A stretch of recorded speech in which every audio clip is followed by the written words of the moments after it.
O que Eugene Peterson fala sobre as cartas do apóstolo Pedro. Sejam bem-vindos ao canal, aqui estamos lendo juntos a Bíblia na versão A Mensagem. E neste vídeo aqui vamos ler o texto do autor, o tradutor da Bíblia A Mensagem, sobre as cartas do apóstolo Pedro. Na sua Bíblia de Estudos A Mensagem, Eugene Peterson traz sempre, antes de cada livro, a explicação do livro, contexto histórico e curiosidades muito interessantes. E é esse texto que nós vamos ler aqui neste vídeo sobre as cartas de Pedro. Deixe o seu like no vídeo para que ele alcance mais pessoas e se inscreva no canal. Ative as notificações para você não perder nenhum vídeo com a leitura da Bíblia A Mensagem. Vamos lá para a nossa leitura? Primeira e segunda cartas de Pedro. A confissão sucinta de Pedro, tu és o Cristo, o Messias, o Filho do Deus vivo, destacou a fé dos discípulos em Jesus como Deus entre nós, em pessoa, cumprindo a eterna obra da salvação. Ao que parece, Pedro era um líder nato e desfrutava o respeito de seus companheiros apenas com a força da personalidade que tinha. Em todas as listas dos discípulos de Jesus, o nome de Pedro invariavelmente aparece em primeiro lugar. Na igreja primitiva, sua influência era enorme e reconhecida por todos. Pela força da sua posição, ele se tornou a figura mais poderosa na comunidade cristã.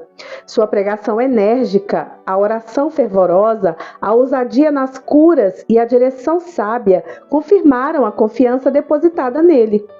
A maneira pela qual Pedro se comportou na posição de poder é ainda mais impressionante que o poder em si. Ele permaneceu fora dos holofotes, não se agarrou ao poder e manteve uma subordinação escrupulosa a Jesus.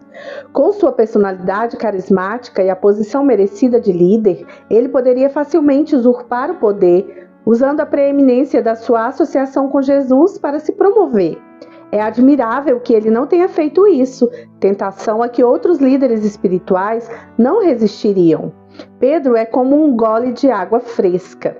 Nas duas cartas que Pedro escreveu, transpareceram as qualidades de Jesus que o Espírito Santo moldou nele.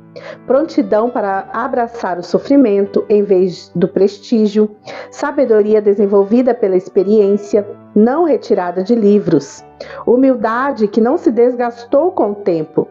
De tudo que sabemos das histórias antigas de Pedro, ele tinha todas as características de um homem brigão. Mas podemos perceber por suas cartas que ele aprendeu a se controlar. Os que misturam sentimento religioso com temperamento explosivo são simplesmente intratáveis. Tornando-se um servo de Jesus Cristo ousado, confiante e humilde, esvaziado de si mesmo. Esse é um testemunho poderoso que ele mesmo descreve como uma vida absolutamente nova, contudo pelo qual vale a pena viver. D. Quando Jesus o encontrou, Simão era um pescador judeu de uma vila marítima. Jesus apelidou de Pedro, pedra, um fragmento da rocha da fé. Pedro tinha conhecimento de hebraico e grego, o suficiente para fazer negócios, mas sua formação religiosa veio dos 3 anos que passou como aprendiz e amigo de Jesus. Na parte final de sua vida, quando os cristãos de todo o Império Romano vinham conhecê-lo, ele não se importava em recontar como era arrogante quando jovem. Mas quando foi preso e sentenciado à crucificação, ele pediu para ser crucificado de cabeça para baixo, porque parecia presunção morrer exatamente como seu mestre. Na época, a maioria dos novos cristãos na Turquia era formada por não-judeus ex-pagãos. Paulo implantou as primeiras igrejas na Turquia, mas estava na prisão, ou havia acabado de ser solto. Por isso, poucos dos novos convertidos nessas igrejas o conheciam pessoalmente. Eles sabiam pela experiência de Paulo o que a fé poderia custar e enfrentavam diariamente a ira de familiares, amigos e colegas de trabalho que se recusavam a acreditar que eles tivessem abandonado suas tradições para servir a esse novo Deus. Assim, precisavam ouvir de Pedro o que era a fé verdadeira e como viver entre aqueles que os viam como traidores. Contexto: entre 60 e 68 depois de Cristo, a população mundial era de 200 a 300 milhões de pessoas, e entre 45 e 54 milhões estavam sob o Império Romano, ou seja, no mínimo 15% da população mundial. A população da China era de 55 a 60 milhões. Esses números são simplesmente estimativas, mas aparentemente a China era um pouco mais populosa que o Império Romano. Mesmo assim, os romanos não conheciam a China, exceto por saber que a seda, um tecido fino e muito apreciado, era comprada dos chineses. Por essa época, os chineses inventaram o papel e a porcelana, mas essas novidades ainda não haviam chegado ao Ocidente.